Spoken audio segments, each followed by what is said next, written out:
Katanga, you've spoken with Michael Hsu, the acting comptroller of the currency. Give us a sense of what kind of timeline he has in mind for having banks tap this discount window. Yeah, it's very clear that regulators, including the OCC, the Fed, and the FDIC, really want to make the discount window more attractive by requiring them not just to tap the window once a year to make it easier, somewhat of a fire drill, Sue told me, but also to focus on what plans or preparation for accessing it could be or could mean. Regulators are not specific on exactly when the plans will come across the finish line, but the hope is to have it done so in the coming months, so perhaps in the first quarter. The other issue, Katanga, that we know, in addition to, I guess, the so-called stigma associated with this, there was also a cost factor. And I know in years past that wasn't much of an issue.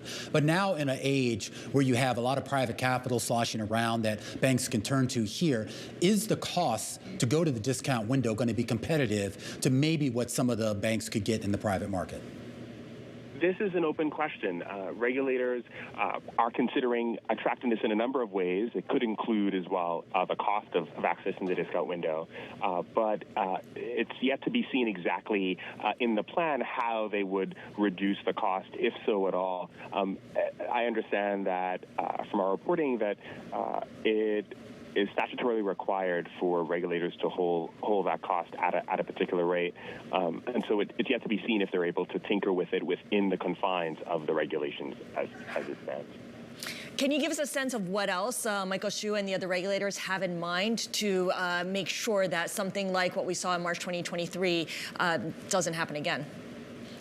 Regulators really want to, in addition to robust plans from a larger swath of banks, including mid-sized lenders, really want to see a number of changes to how banks think about the discount window, but liquidity in general. The assets that are sort of held to maturity in their balance sheets is a consideration, maybe counting those in a different way, as well as a number of other reforms. There's also, of course, other reforms to capital, to long-term debt, that'll probably work in tandem with a bank's consideration around their balance sheets. And regulators hope that together these reforms will play a role in mitigating the risks that banks might face if there were such a rapid bank run again.